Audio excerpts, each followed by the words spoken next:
আজকে আমরা 1, 2, 3টা মাদ অর্থাৎ টেনে পড়ার নিয়ম শিখব, যেগুলো খুবই গুরুত্বপূর্ণ। কারণ কোরআন মাজিদ পড়তে হলে আমাদের অবশ্যই এই বিষয়গুলো জানতেই হবে।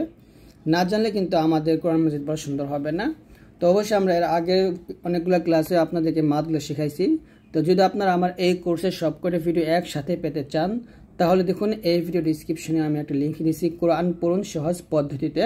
তো সেই লিঙ্কে ক্লিক করলে আপনারা প্রত্যেকটা ভিডিও একসাথে পেয়ে যাবেন, আপনার উপর থেকে নিচ পর্যন্ত সিরিয়াল করে দেখবেন। তো এখানে লেখা আছে মাদ অর্থ তেলাওয়াতের ধ্বনির টান বৃদ্ধি করা, অর্থাৎ টেনে পড়া। আর মাদ প্রধানত দুই ধরনের হয়ে থাকে, প্রাথমিক মাদ আর হলো মাধ্যমিক মাদ। প্রাথমিক মাদ হচ্ছে এই মাদগুলো হচ্ছে আলিফ মাদ, ইয়া মাদ এবং ওয়াও মাদ, যা আমরা পাঠ আগে শিখে আসছি আর কি। আর মাধ্যমিক মাদ হচ্ছে যখন আলিফ মাদ, ইয়া মাদ এবং ওয়াও মাদ এর পরে হামজা বা সাকিন আসে, তখন এই ধরনের মাদ হয়, অর্থাৎ মাধ্যমিক মাদ হয়। তো এইগুলো আমি অবশ্যই শিখিয়ে দিব। তারপর এখানে লেখা আছে সংযুক্ত মাদ, তখনই হয় যখন একই শব্দে আলিফ মাদ, ইয়া মাদ এবং ওয়াও মাদ এর পরে হামজা আসে। অর্থাৎ আমি এখানে ভালো করে বুঝিয়ে দিই, ওখানে কি লেখা আছে ওটা পরে দেখব। যদি মাদের হরফ উপরে এরকম মোটা চিহ্ন আসে, বামে যদি এই গোল হামজাটা আসে, তাহলে সেই মাদে 4 আলিফ পরিমাণ টেনে পড়তে হবে, আর এই মাদের নাম হবে মধ্যে মুত্তাসিল। তাহলে আমি আবারও বলি, মাদের হরফ উপরে মোটা চিহ্ন বামে যদি এই গোল হামজাটা পান, তাহলে তাকে বলা হবে মধ্যে মুত্তাসিল।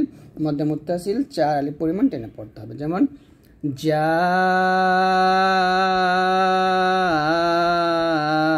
আ, যার অর্থ হলো সে এসেছে, কোরআন মাজিদে 55 বার আসছে। শাআ,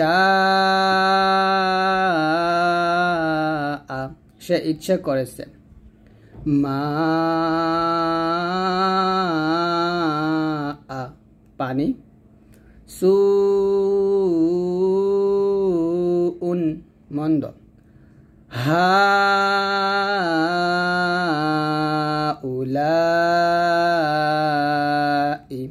এই সকল বা এগুলো। উলাইকা,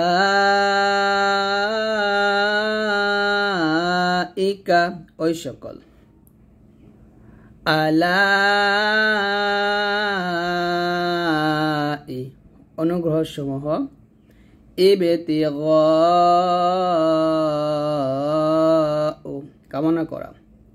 ইয়াশাউ, সে ইচ্ছা করবে। আসসামাই, আকাশ। আউলিয়া, বন্ধুগণ। সাওয়াউন, সমান বা একরকম। তো এখানে আপনারা ভালো করে বুঝে নেন যে এই যে মাদের হরফ উপর মোটা চিহ্ন বামে যে হামজাটা আসছে, গল হামজা আসছে, এই জন্য আমি প্রত্যেকটা মাদের 4 পরিমাণ টান দিছি। তো আপনারা এরকম ভাবে 4 পরিমাণ টেনে পড়বেন। এই মাদটা খুবই গুরুত্বপূর্ণ, মধ্যে লাজিম, কালিম মুসাক্কাল বলে, মধ্যে লাজিম মাদ আর কি। যখন মদের হরফ উপরে মোটা চিহ্ন বামে যখন তাসদিদ আসবে, অর্থাৎ তাসদিদ ওয়ালা হরফ আসবে, তখন সেই মাদও কিন্তু 4 টান দিতে হবে, যেমন জান্নুন।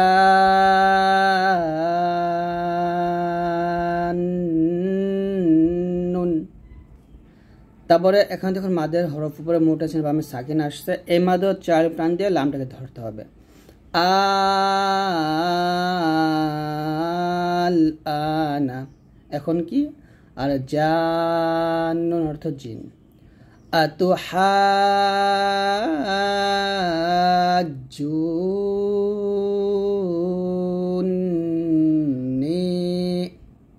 তোমরা কি আমার সাথে তর্ক করেছ।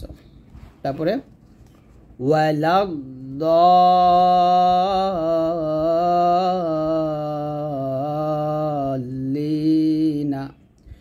এবং তাদেরকেও নয় যারা বিভ্রান্ত।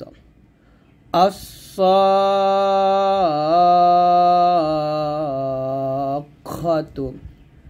কান ফাটানো শব্দ বা বিকট শব্দ। আল-হাক্কাতু,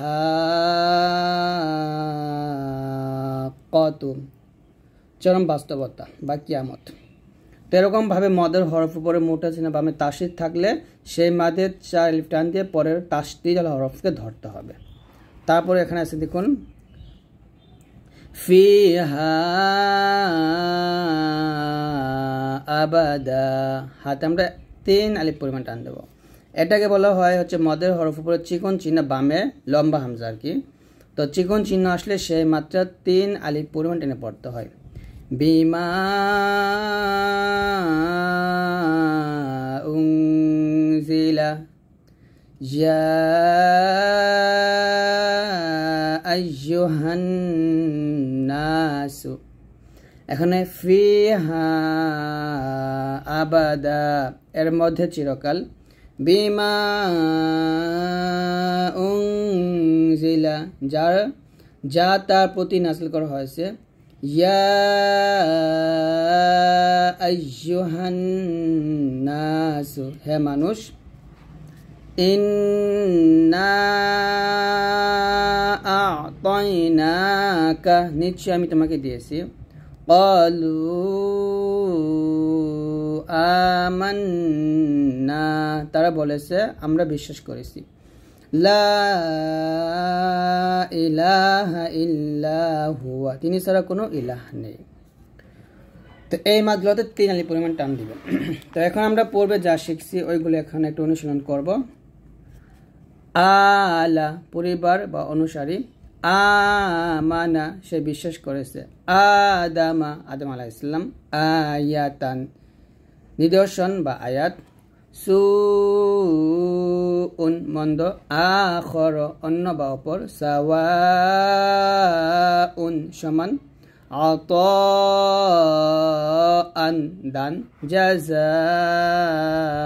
প্রতিদান, বিনাআন সাদ বা সিলিং, ওয়াসসামাই এবং আসমান, মাআন